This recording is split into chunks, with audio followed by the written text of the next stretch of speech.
set it off. Go to Vegas, bet it all. Put it on the Bucs win, whoever they gon' play gon' fall. Don't say I ain't told y'all. Loose cannons gon' fold y'all. Yeah, the Heat be 9-3, but it gets real cold in the fall. That's when the season start. Bucs come in 40 hard. Win after win, ripping the division apart. Panthers, they pussycats. Falcons got bird flu. Take the Ravens and Dolphins and open up a zoo.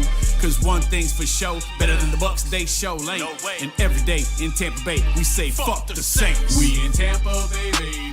813 going crazy. Tampa, boy. This Bucs podcast be the greatest. Loose cannons blasting on them haters. And we in Tampa Bay, baby. Tampa, where you from? 813 going crazy. Yeah. This Bucs podcast be the greatest. Loose cannons blasting on them haters. Now when I say the loose cannons, what? Do you know what I mean? I'm talking Bobby Latte, Stank Bastard, and Samurai Lee. You ain't never seen no her before, no podcast like this. These boys entertain you, then take...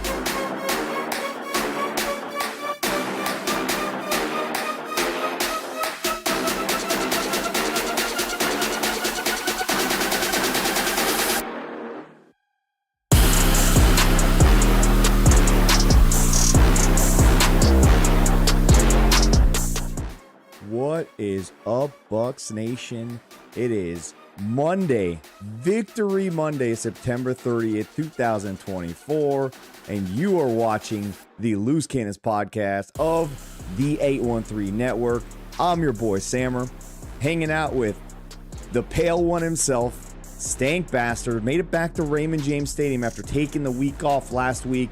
Latte's got the night off tonight. Stank, I mean, what a day yesterday, bro. The Bucs dominated the original hashtag fuck the Eagles, by the way. Before we hated the Saints, we hated the Eagles. For those of you out there who have been here a lot longer than, 5-6 years, we have hated the Eagles for much deeper and longer than we hated the Saints. And so yesterday felt extra special to watch the Bucs absolutely demolish the Eagles 33-16.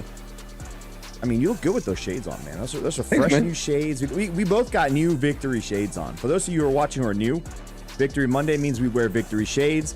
And Victory Monday also means you get to go to loosecannonsmerch.com, drop the discount code Victory Monday, save 10% off on your entire order of ridiculous swag, including our full line of Victory Monday shirts.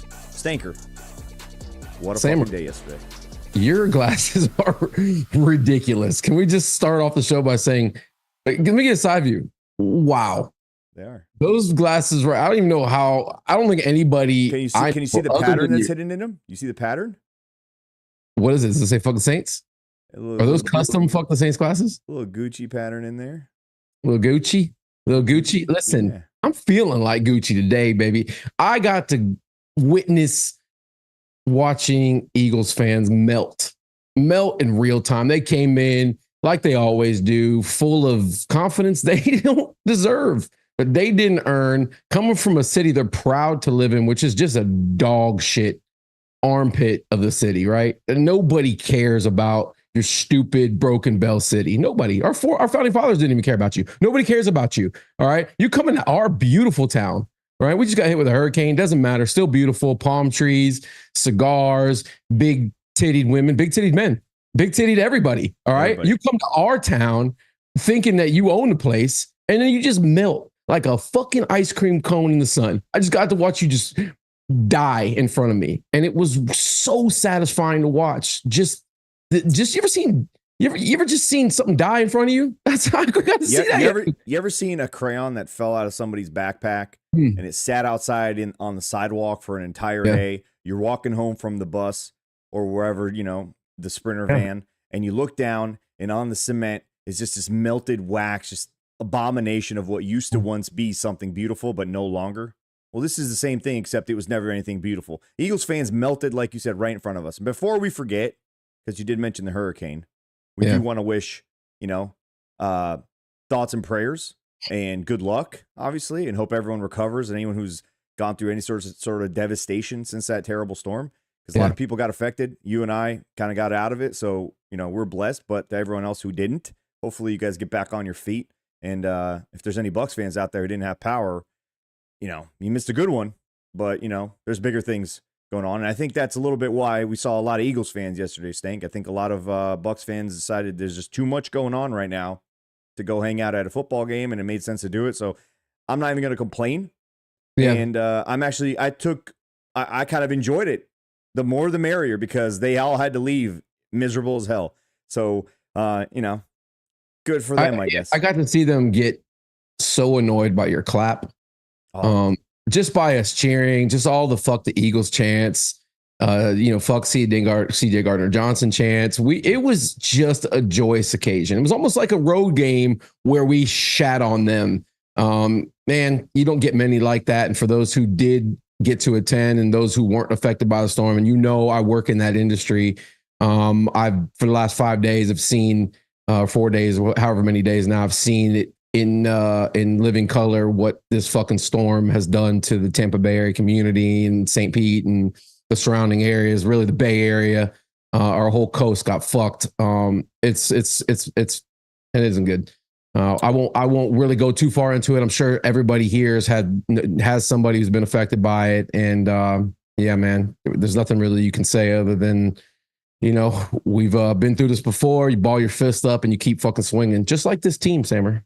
I mean, speaking of devastation, let's start right at the top. Let's dive in, dude. The line of scrimmage with the return of Vita Vea. Okay, we haven't had him in about a game and a half. We missed him severely against the Denver Broncos. This man comes out there, looks like he was just taking a week off. It didn't even look like he was injured. I mean, just absolutely dominated the line of scrimmage. And you could tell once he was put back in the lineup, once he was able to get out there and just lean on these guys and demand double teams and demand attention, he made everything around him just function so much better, so much more impactful.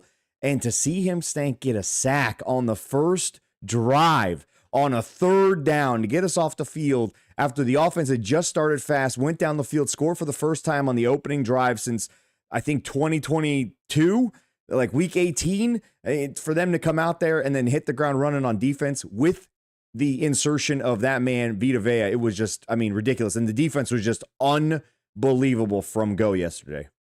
Yeah, insertion's a really a good word to use. You remember when you were a kid and you were playing with your friends, right? And your friend's big brother decided he also wanted to play, and you were like, okay, this will be fun, right? And he just inserted himself onto you and just broke your will, right? It abused you. Maybe you're not even over it at 48 years old. You're still not over it, right? That's kind of what Vita Vea did to Jalen Hurts yesterday. He wasn't the same after that. And can anybody blame him, right? I don't want anything that big and getting inserted onto me. It was unbelievable what they did. Yeah. And the graphics up on the screen, you guys can see the stats of what this defense did yesterday. 6 quarterback sacks at the end of the day, 2 forced fumbles, one of which came from the guy we're going to talk about later on, the amazing, legendary Lavonte David, okay?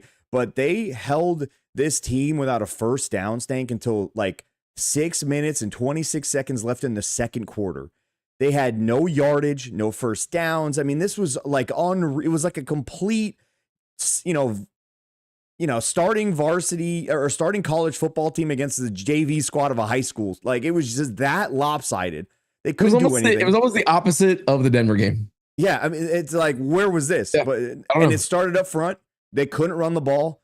I know, at some point, what's his name? Saquon got himself a big run, but if you take that run away, especially leading up to halftime, they got nothing accomplished in that game on the offensive side for the Eagles. And the Bucs, right up front, it started in the trenches. It's old as time, that whole tale.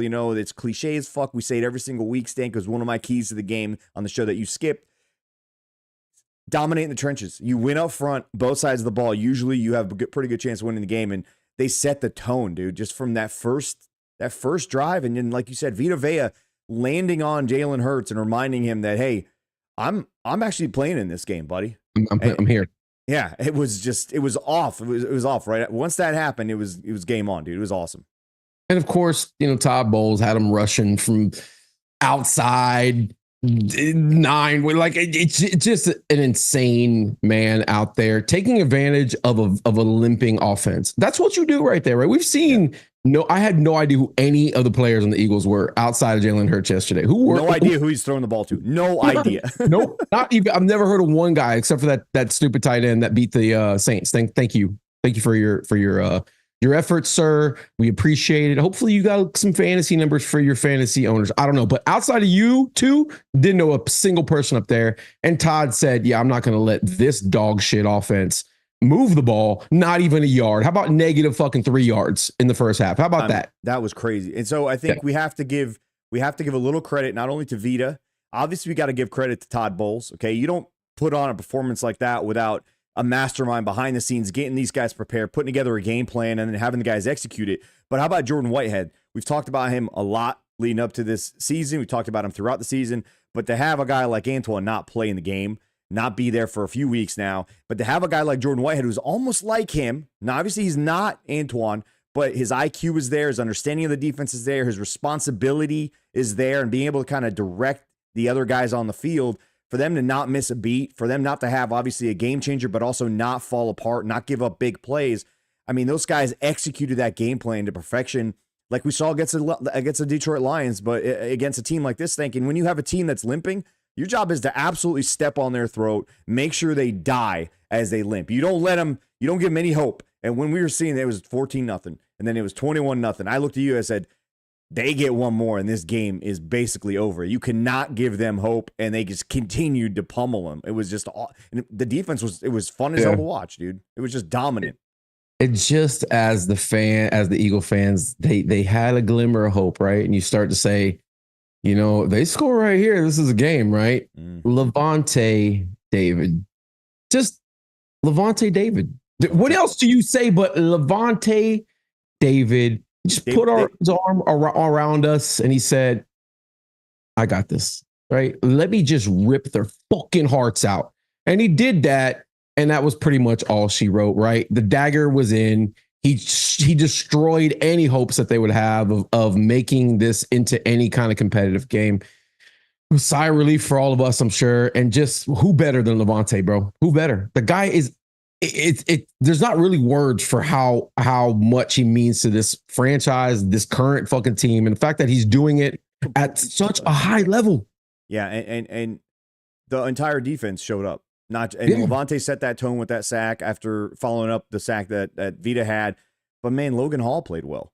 I mean, Yaya Diaby finally turned one of those pressures into a sack. He's really close, by the way. He could have easily had a 4-sack game yesterday with the pressure he's putting on. JTS played another solid game. And these guys coming in 2 sacks on the entire year, they get 6 yesterday. 6. And don't tell me they're coverage sacks. They're a couple coverage sacks, but Todd Bowles had these guys blitzing from every angle, delayed blitzes. I mean, he knew what he was doing. He knew what they were dialing up.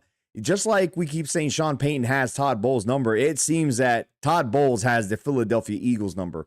I mean, there was nothing there. And sure, they converted a couple of those tush pushes, but they just clearly understood what they were doing out there, and the defense just was flying around the ball. It was just awesome, dude. And Lavonte, again, being Lavonte, that's why we gave him his own topic later on in this show, because he was just, I don't want to jump the gun, but he was ridiculous. It was again, and it's just Lavonte being Lavonte, right?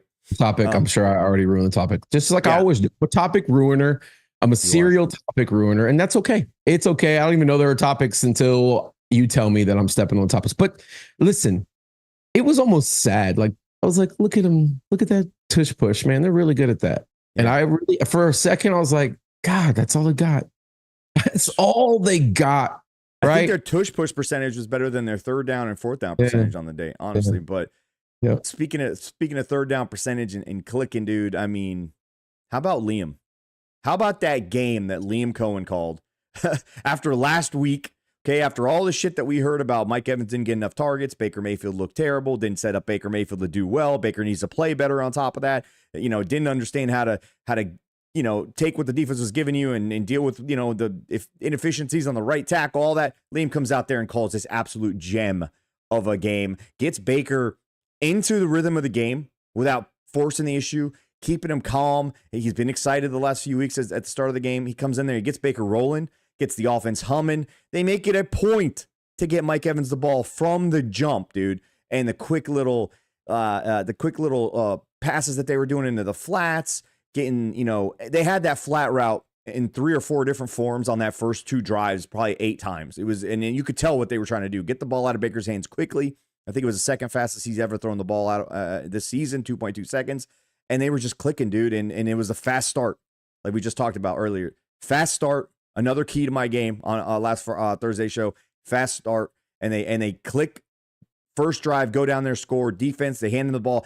And it's just different when you have an offense that sets your defense up to just go out there and play ball and not have to worry. And what would we talk about in stands, Stank? You score 14 points right off the bat like that, put the pressure right on that Eagles offense. Well, you said it. It's fun when you're on defense and you have a lead. That's when your guys can rack up sack numbers, when it's obvious that they're going to pass the ball or try to screen you out of existence, but you know what's coming. You make them predictable. You can pin your ears back and go eat.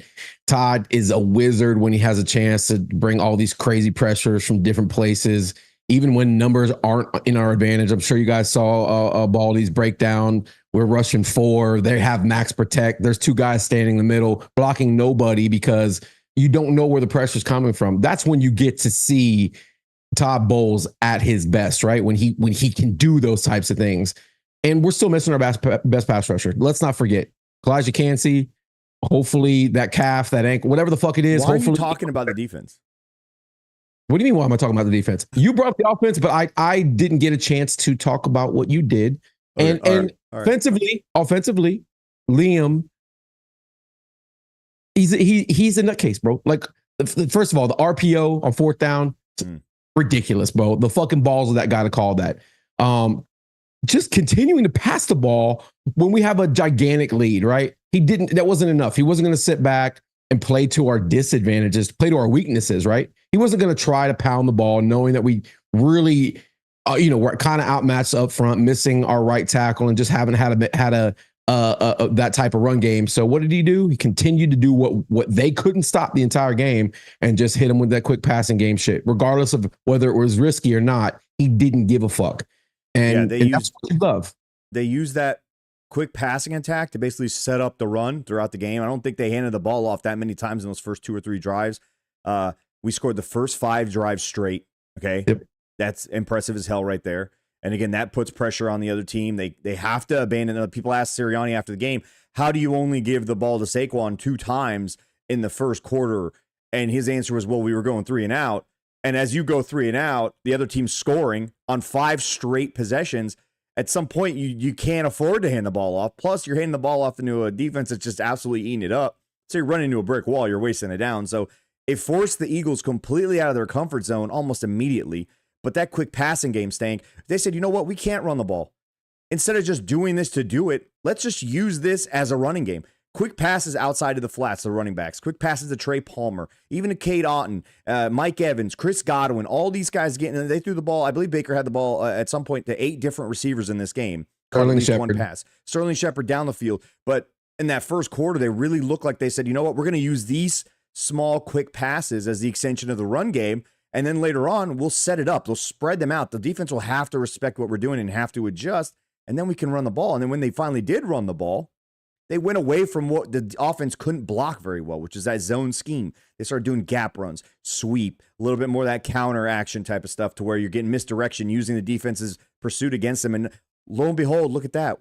Both of our running backs average 4.9 yards a pop. They each get a handful of explosive chunk type yard. I mean, Rashad's first handoff goes for 17 yards. And Bucky had a handful of those. And Rashad had a few more of those throughout the game, especially in the fourth quarter. And look at that. Now, all of a sudden, our run game wakes up. And, with the help of Baker, we go over 100 yards as a team, which is this is the best looking run game we've had in how long? And this wasn't even that great, but it was an improvement. It was a step in the right direction.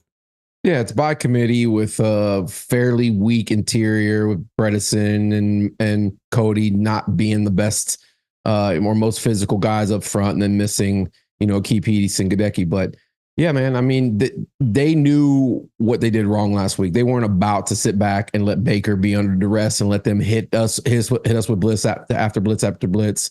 They went to the short passing game. You're going to see the same thing against Atlanta this week. Make them stop it. They stop it, then you draw them in, and you start hitting some long passes. And it is a boxing match, punch, counter punch. Liam's getting his feet under him, right? We saw him take it on the chin. It was ugly last week, and it was as equally beautiful this week. And that's the sign of a guy who's not too stuck in his ways, right? Who's not going to do this is my system shit. Run it no matter what. This guy clearly doesn't care about his own ego. He's going to put the game plan together that best suits, our opponent, first of all, and hopefully plays to our strengths and not to our weaknesses. And man, you want to get excited about Liam and this team. But God, I hope we'll get a chance to see this guy here in Tampa for a while, man, because I love him, dude. I love him. You saw the GOAT on the sideline talking to Liam before the game? Yeah. First of all, I never seen more contrast of face than I've ever seen in that right there. But then, you could tell that Brady was like, damn, man, this guy knows a lot more about offense than I have ever known. You could tell he had a respect for Liam, right? Even though he's like, I probably could never walk into a fashion show or anything next to this guy. Could probably never be seen in public outside of this environment right here. But this man knows ball. And I'll tell you what, though, Sammer, he's so ugly, he's beautiful. It's kind of like Jay-Z. You look at him and you're like, it's like that movie Mask with Cher. Good Lord.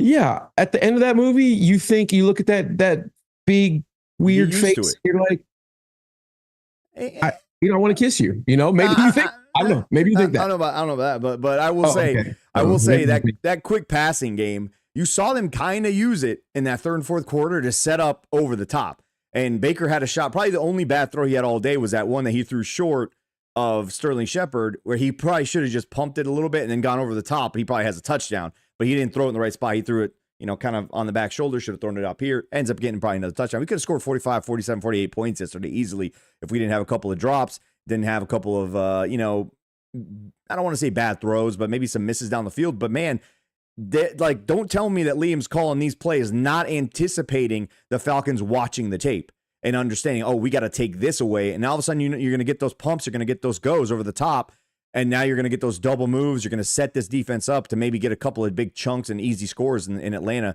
And I mean, the only thing I probably would say I want to see a little bit more of it.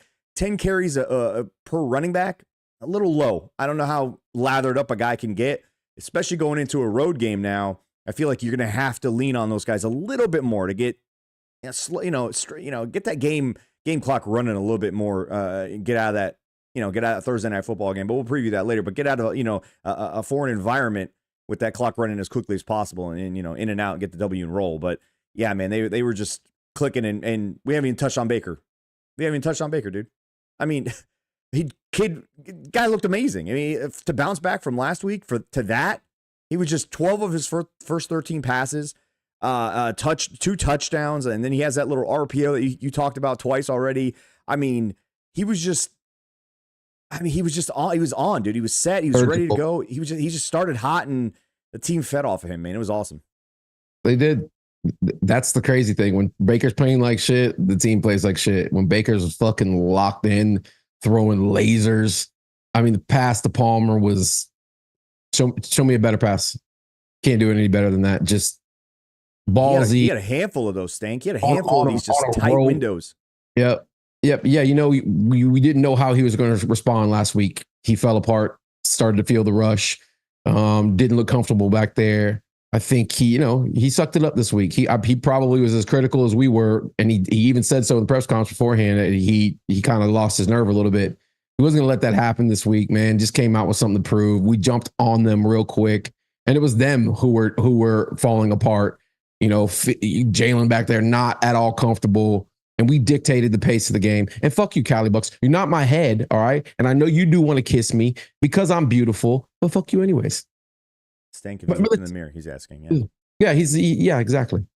Yeah, I mean, it was just, again, I mean, we kind of touched on the running game a little bit, but I think they may have finally, maybe Liam's kind of figuring out what this team's not good at, what they are good at. It was again, a positive sign to see him lean towards what happened in the Broncos game in a positive sense, right? Understanding what they were able to block and what they weren't able to block. They still had those blow-ups in the backfield.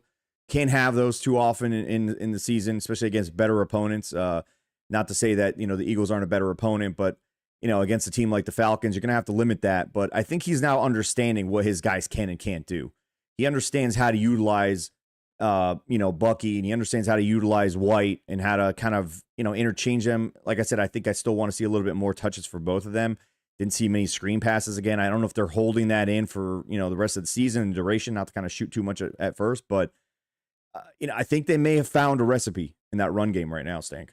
And Tristan played his ass off. Back to what we expect from Tristan. Graham Barton had a better game aside from 2 ridiculously odd snaps that I didn't understand. One, he didn't even snap the ball. He just held on to it. The other one, it hit his nuts, and Baker didn't know what to do with it. And but other than that, I think the line overall, even Skule, played well. I mean, it's got blown up a couple times going to the right side, and Kate Otten, not the best run blocker or blocker in general, but overall, they look like they took a step forward for the first time this season, in my opinion, in the run game. Yeah, I mean, they weren't a liability like they were the week before. 7 sacks, deplorable performance. They all had some soul searching to do. I'm assuming they still want to continue their NFL careers after the season. A guy like Skule has an opportunity to have a comeback story, right? Get better out there. And last week was a step in the right direction. This week, he's going to be facing Judon if Gadecki doesn't play, which I doubt he will on a short week. I mean, they're going to get another 10 days of rest with this guy. So I wouldn't expect to see Luke out there, but I could be wrong. Same with Cansey. I mean, I don't know. If he's cleared to play, he gets past, you got to play him, you're going against a guy in is it Judon? That's his last name. Yeah. It's a good pass rusher, dude. Very good pass rusher. Very good pass rusher. We're not going to be in the heat of Tampa Bay to where, Jalen Carter got himself cramped up apparently and left the game, which is, this guy's a professional athlete. He couldn't get back in the game because of cramps, because of the heat, which I get it, but come on, dude. So we don't have that benefit. Judon's going to be all over the field. He's playing on turf, so he's going to be fast as hell. He's a fucking ridiculously good pass rusher, in my opinion. So if we get Gadecki cleared, I absolutely am playing him. And then you have that entire 10 days for everybody to rest. So Trey Palmer was the one thing I didn't like, Stank. I told you in the stands, I said, I know why he's taking the punts, because he's been the guy doing it, and I would be very cool with him taking punts and calling fair catch every single time. But he didn't. And he ran, and I said, I don't know if I want my third wide receiver, when we're already kind of short, taking punts and actually running them. And unfortunately, I ended up getting a concussion. I don't know how severe it is. Don't know if he'll play on Thursday. Not sure. But yeah, back to kind of the point we're making, though, to see Bucky, to see Liam kind of figure out how to use those guys and get that game going, man. It's going to be big if we can run the ball against the Falcons, because then, like I said, we can kind of slow the game down, speed the game up, and just get out of there with a win and kind of grind it out maybe. But you never know, man. We could have scored 48 points this past week. And like you said, Liam wasn't running the ball in the fourth quarter where we were up 18, 19 points. So So to everyone out there who's constantly, like after last week, what'd they say? This is the same offense we see every single year. There's common denominators. It's got to be Todd Bowles. Got to be Todd Bowles. Got to be Todd Bowles. First quarter, the Bucs are on the 1 yard line, up 7-0, right? A conservative coach is doing what on 4th and goal, Staying? Kicking a field goal, going up 10-0, right? The Tony Dungy way. What are we doing? We're going for 4th down. We're going for 4th down, and we're RPOing with our quarterback, okay? He's got a heart of fucking, like a lion's heart, dude. Absolute warrior. You knew he was going to get that yard. But this isn't Todd Bowles' offense, boys. This is Liam Cohen's offense. You could tell. In the fourth quarter, 5 minutes left in the game, we have a lead. What's he doing? Throwing the damn ball. Still attacking. So, I just had to get that in there because I heard so much of that shit last week that, we reverted back to the Todd Bowles offense. It's got to be Todd's fault. That's not the case, man. Sometimes you just don't execute and your team comes out flat. Is what it is. Yeah, well, it was a stinker of a game, and what a hell of a way to answer all your critics and shut them the fuck up. I haven't seen any of those types of tweets since really the game started. First quarter, everybody shut the fuck up, and they're all back on the bandwagon again. And they're all cheering for our team and our head coach and Jason Light. All of a sudden, he's a good GM again. Yeah. Weird what winning will do to the confidence of the week. Just those out there who just they're fragile. They're Brady Bucs fans probably. They don't know what losing feels like. They're really uncomfortable. They want to go cry to their mommies or their daddies. And, right in the face of adversity, they're not. What we saw last week was nothing compared to like any of the stuff I've seen at Raymond James. That wasn't even a top 10 worst loss at home for me to watch, even as a Bucs fan. Like it wasn't even close. Yeah, it was pretty ugly, but it still wasn't even near the top. So, and to Cali Bucs, a whole decade of that shit. Yeah, and to Cali Bucs, who's saying he won't clear concussion protocol in 4 days. There have been a handful of guys across the NFL, including Patrick Mahomes, a quarterback, who have cleared concussion protocol in time for a Thursday night football game. It doesn't have anything to do with the number of days. It's simply if you pass the protocols and the test by the independent neurologist or not. That's all it is. It could have been he got the concussion and they have to take him out to be precautionary, and it's not a big deal. You know, not every one of them is going to be, you know, what used to happen to Ali Marpet and obviously what's happening to Luke Gedeke. So we don't know. And so we'll see. But, you know, obviously Sterling Shepard filled in. Stank I think he did an admirable job. Brought back that OU connection with him and Baker. They clearly did not miss a beat going to him. You could tell they have just an unspoken chemistry there. So I'm comfortable with that, man. And if they use the offense and the guys the way they did yesterday, dude, it doesn't matter who's out there, right? You got little end arounds to Chris Godwin. You got guys in the flat. 8 guys touched the ball yesterday coming out of Baker's hands. And that pass to Rashad, if it doesn't get tipped, that's a touchdown pass. So Baker could have had an even more ridiculous day yesterday, which is if Keyshawn Johnson catches that easy touchdown, you know, that's another. That's 4 for Baker plus a rushing touchdown. He could have had 6, 7 touchdowns yesterday had he really wanted to. And, you know, that's the kind of dominance that we inflicted over that just terrible Eagles football team and their stupid cornerback, CJ Gardner-Johnson, who was running his mouth before the game like he always does. We knew Brady was in the building. I'm sure he just wanted to do what he always does. And, man, did we just make him look like a little bitch? You know, dude, so there's that cheap shot on Mike, right?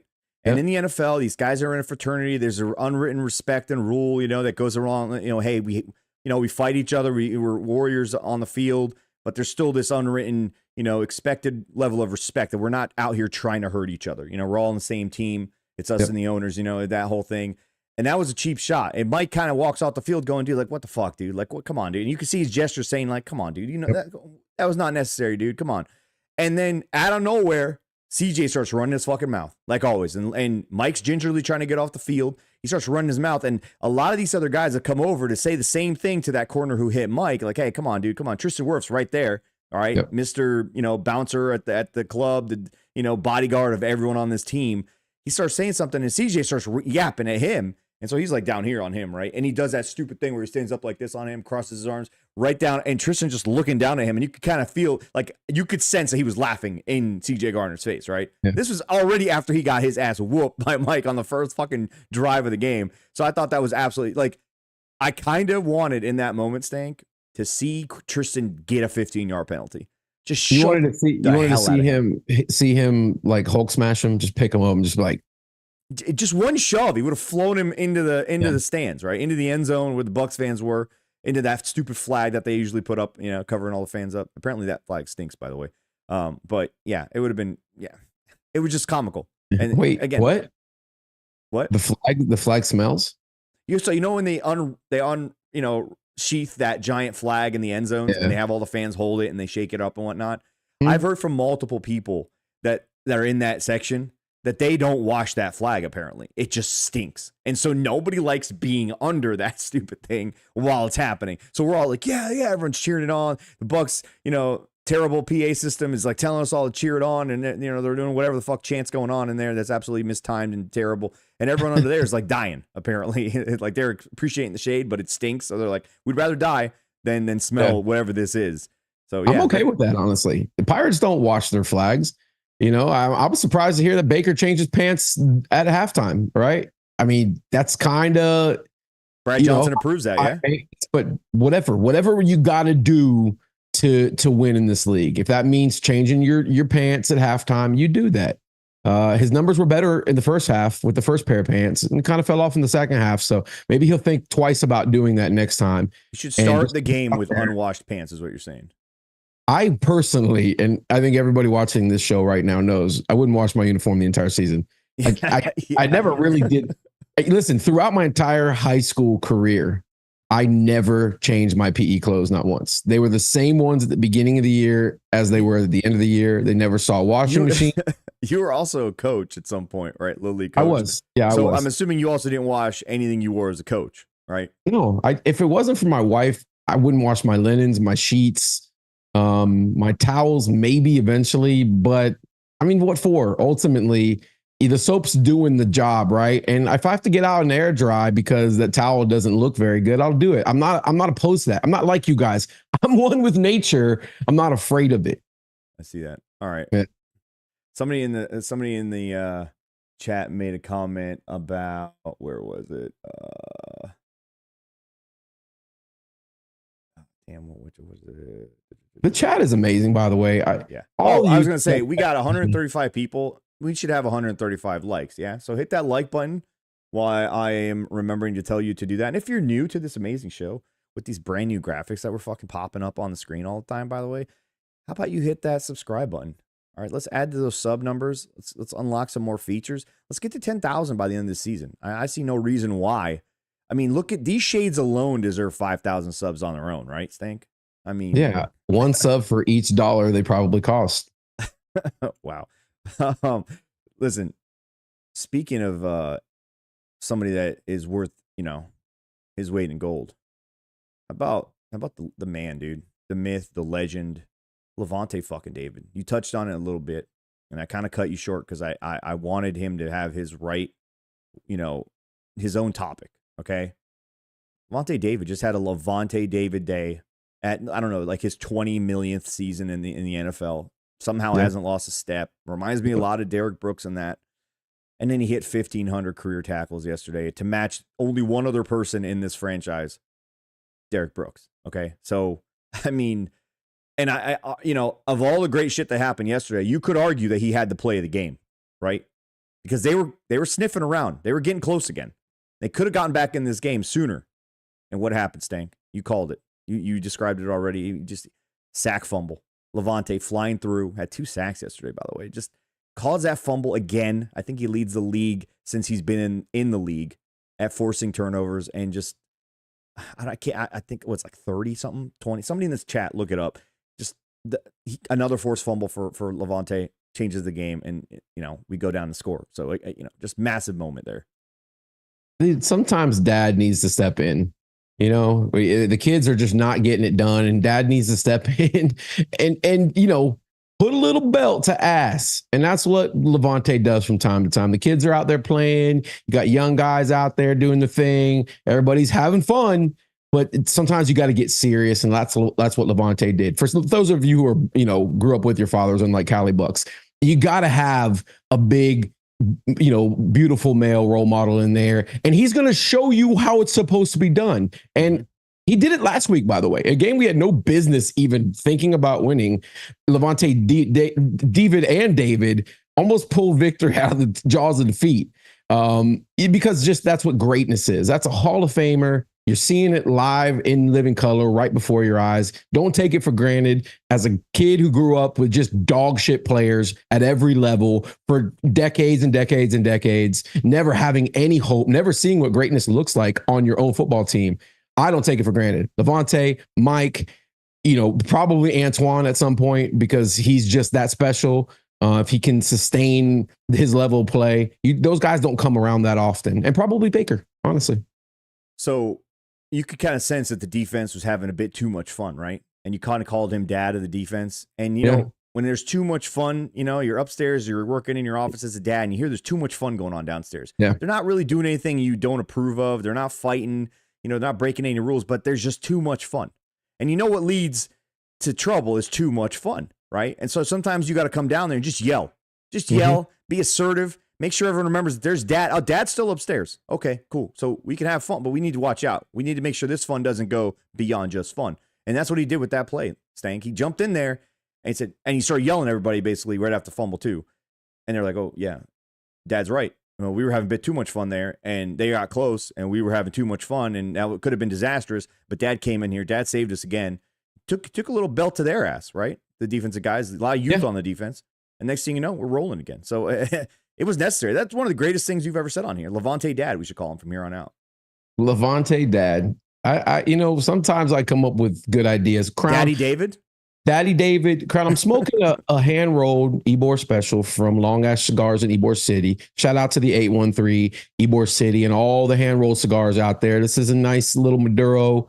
You can only get here in Tampa. You can't get them in California or wherever Cali Bucs is. I don't know what they even fucking smoke out there outside of some weird fucking shit. So that's why we love this town. That's why we love this place. That's why we are the 813. And that's why I represent. I only smoke the hand rolls. Speaking of representing, how about a former Buck representing the Lavonte David during the game, okay, on Twitter, on Instagram, Devin White showing love to a player on a team playing against his own teammates during the game, retweeting the fumble highlight against the team he is currently employed by, but not playing for, okay? Haven't seen him play yet.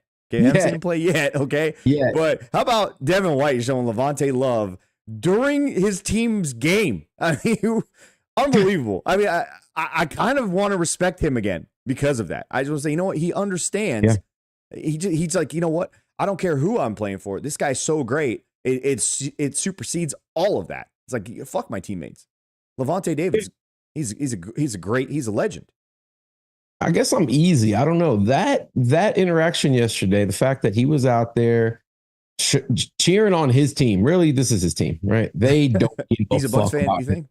He's definitely a Bucs fan. What? He's never played it down for the Eagles. They clearly hate him there. They hate him, bro. Like, they hate him. Why is he even still on the roster? He's trying to get fired, trying to get, clearly out there pandering to the Bucs. And maybe that's because he wants to come back. And as luck would have it, or bad luck would have it, Savassi Dennis gets dinged up. We may need to, find a guy that can step in his place for temporarily. What about Sammer? Nah. What about bringing old 4-5 back, like Michael Jordan, back in the building? Hold on. 4-5. Can't. His number's been taken by the long snapper. Okay, good. He doesn't deserve that number. He's not live anymore. Get live 42. No. Get live 42. No, not happening. Never, dude. No? It can't happen. Also, someone in the chat asked the same thing. And when I saw you just now take a drink, I also had the exact same thought. Are you currently drinking chocolate milk on the show tonight? Coffee. It's my post-dinner cold brew with a little splash. So you can stay up past 9 p.m. Yeah, man. Like, this is late. What time we started recording? 7 o'clock, bro. I'm usually watching Cheers, laying in bed. Got one more episode of MASH up ahead, and then MASH comes on after.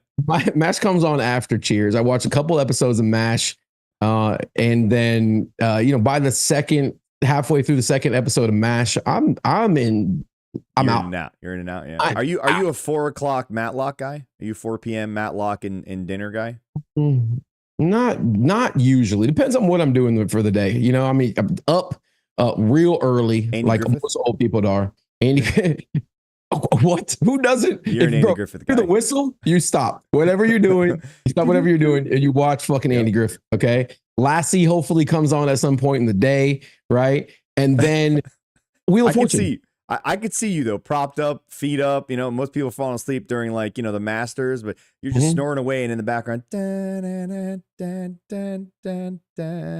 Listen, I'm not the type to ever take my own life, but if I do, that's the song that's going to be in. It's the most depressing song ever created. The MASH fucking theme song is just. Look up the lyrics, people out there, to what that song actually I don't know. Is about. It's pretty dark, dude. Bucs by 30 dark. Brings up Golden Girls. Did you when Golden Girls was on TV?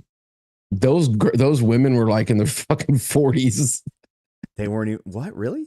Yes, they were like in their 40s. I think one of the actresses was early 50s. They were blue hairs, dude. What are you talking about? They were, but they were like made up to look like blue hairs. But back, I guess, in those days, you're 46, 47. You're pretty much dead, which is why it could be any day now for me, guys. Any day. Yeah. Speaking of youth, I guess, not really talking about youth, but youths. Let's talk about Zyon McCollum, dude, for just a little bit before we end the show. God, I'm a huge Zion guy here. Now you're a huge Zion guy. Dude, Zion guy. I mean, yesterday, 4 targets against him, okay? 2 completions for 5 total yards. Not only are the targets towards him absolutely like fruitless from the opposition standpoint, but they're now not even looking towards his side of the field. He's completely taking away half of the field. And some people are, oh, that's terrible, actually, because now they're going to throw the ball at Jamel. Actually, that's not terrible if you think about it. Now that they're not looking that way, they're going to have to force a pass into a guy who may or may not be open sooner rather than later when he may be open against Jamel Dean, which gives Jamel Dean better opportunities and I think more chances to get hands on balls. Yesterday, we saw him play with a little bit more confidence, jump at a ball. Like, I know it doesn't make sense if you think about it on the surface level, but when you take away half a field, the quarterback has to almost force himself to throw it to one side, whether the guy's there or not. And that usually plays into the hands of the defense. But man, Zyon McCollum right now playing like a top 5 corner in the NFL, in my opinion, Stank. Clearly a shutdown cornerback 1 for this team. And I think Jamel is not playing terrible. He was the highest rated corner in the game yesterday.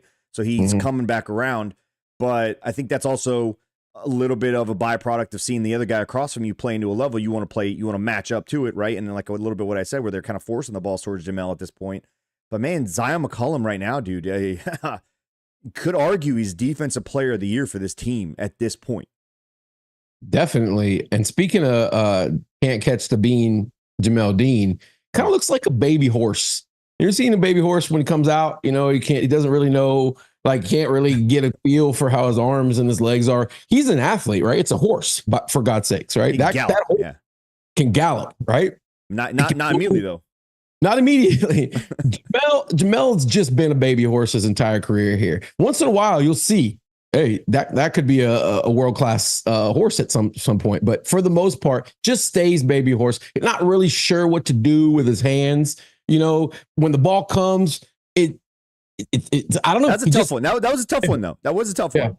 But I will say, when he did pretend to catch it and he got back up, he was galloping. Looked like a thoroughbred, okay? When he pretended to catch it and he got back up, that was a thoroughbred running down the sidelines. And I mean, nobody was going to catch him. Even Devin White trying to lasso that no way he was going to get him, right? Even I bet you Devin was watching that go, God damn, that is a fast motherfucking horse. Damn. He probably was about to tweet that, and then they pulled it back. And said, oh, damn. True. He definitely got talking to yesterday. He was a little out of pocket on Twitter.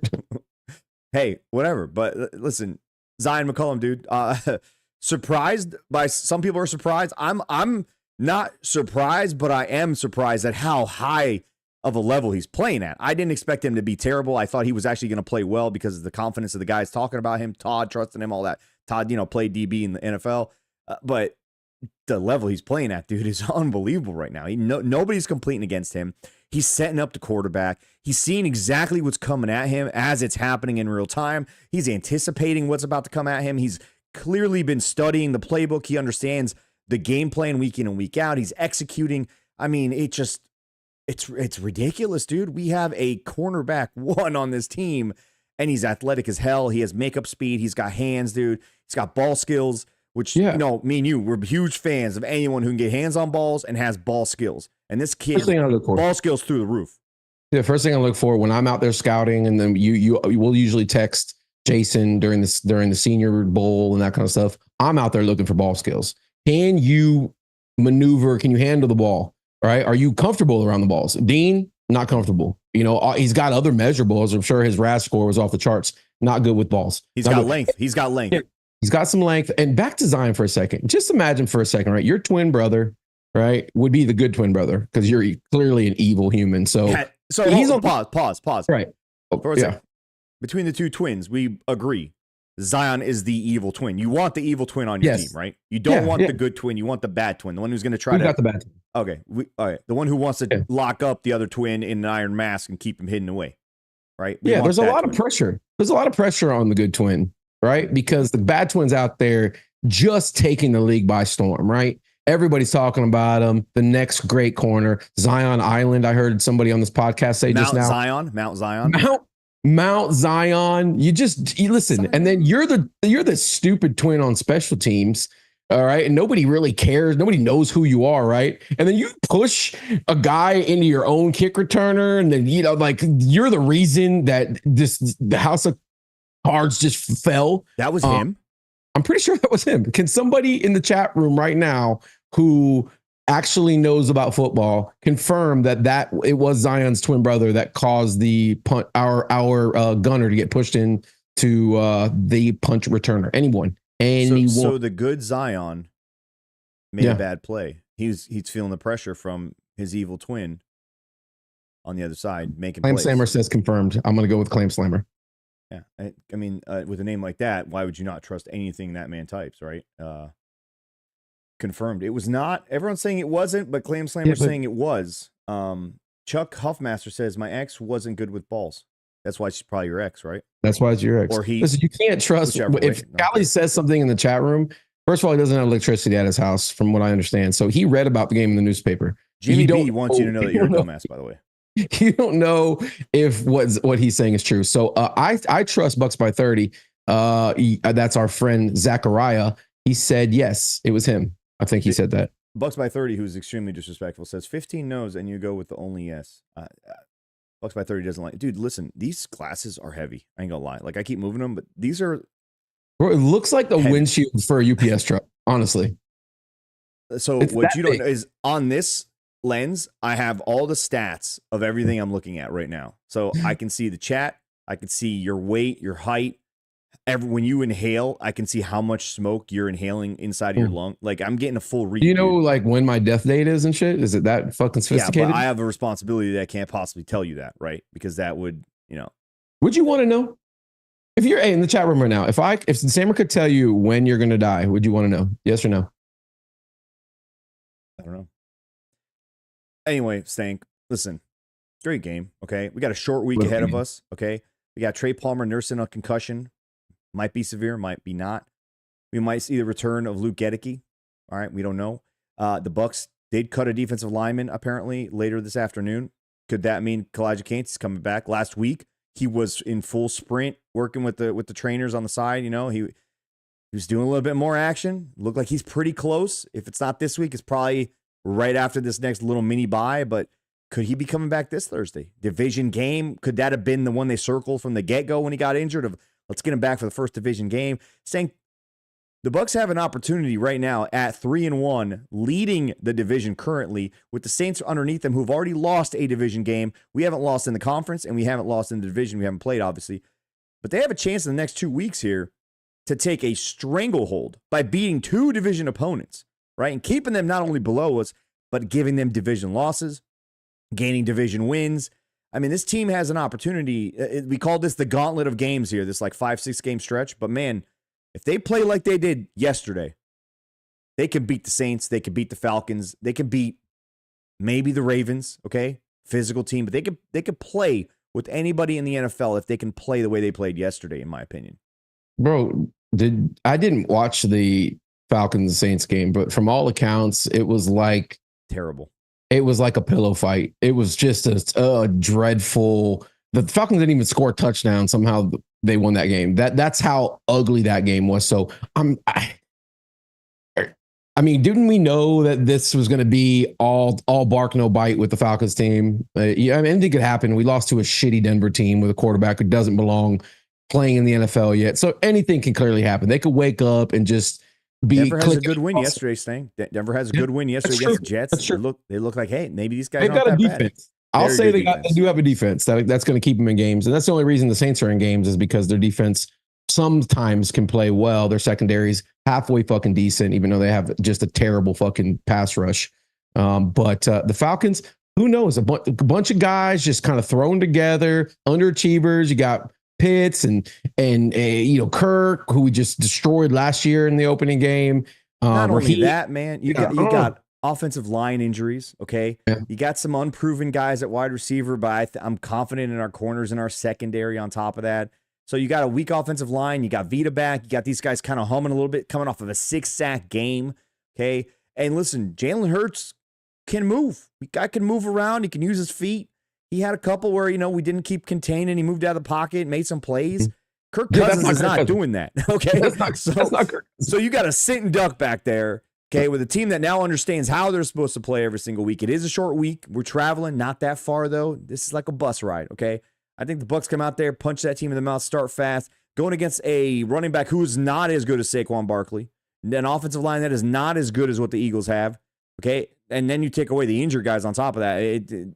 Bucs have a prime opportunity here. And if we're going to talk about the Saints for just even a second, that team's all smoke and mirrors, man. I mean, they played those first 2 weeks. They were playing two very bad football teams. Yep. Playing a team in the Cowboys who can't run block, have no running backs, can only do one thing. And then you ran the ball 4 touchdowns. Kamara went crazy. You only completed 11 of 16 passes with Derek Carr. Like, that's not a good football team. You just beating the Cowboys. So, spare me with the Saints are good. They're not a good football team. And so the Bucs have an opportunity here to. I'm gonna look ahead, okay? Because I'm a fan. I can't wait to see Vita Vea and King Henry smash faces and bodies together because I don't even know who's stronger, who's more of an alien between the two of those guys. Sang, did you watch that game last night? Yep. Derrick Henry was hitting his top speed as he was crossing the end zone. He was still pulling away from these other people who are younger DBs, by the way. He's massive, weighs a lot.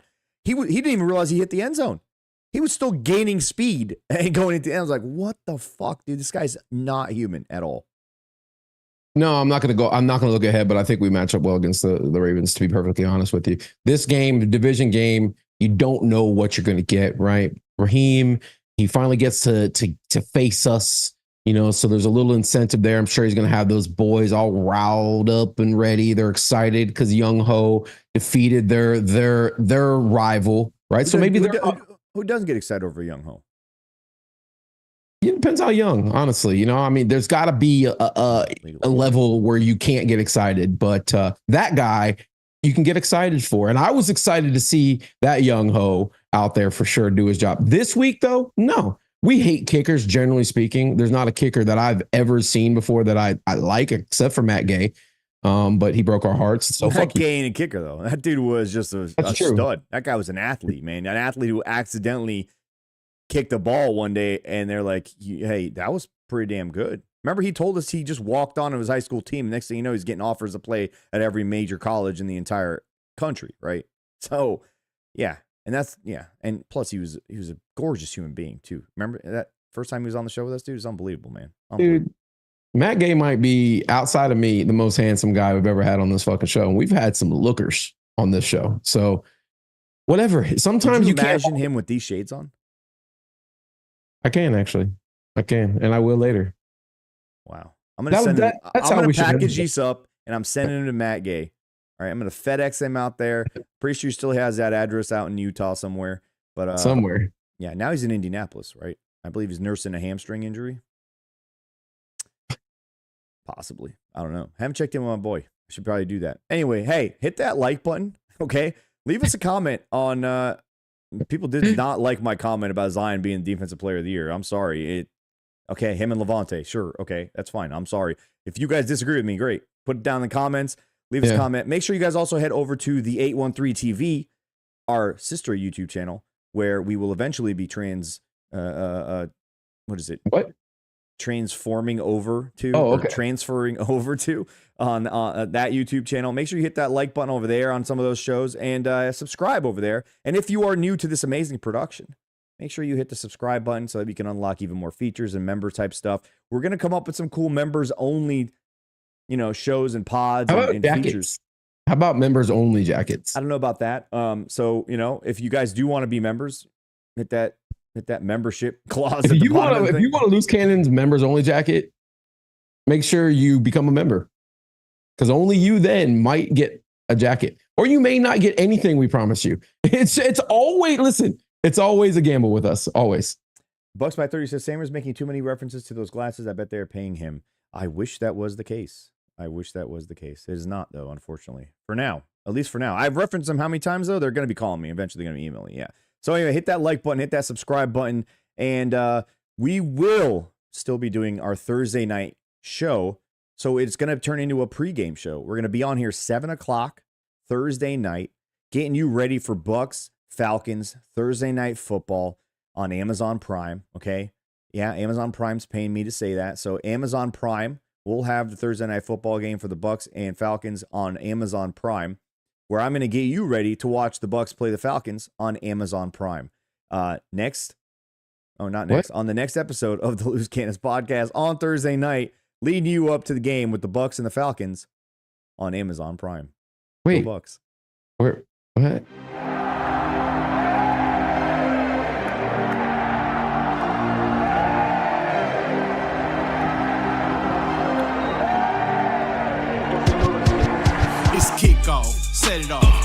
Vegas, bet it all. Put it on the Bucs win, whoever they gon' play gon' fall. Don't say I ain't told y'all. Loose cannons gon' fold y'all. Yeah, the Heat be 9-3, but it gets real cold in the fall. That's when the season start. Bucs come in 40 hard. Win after win, ripping the division apart. Panthers, they pussycats. Falcons got bird flu. Take the Ravens and Dolphins and open up a zoo. Cause one thing's for sure.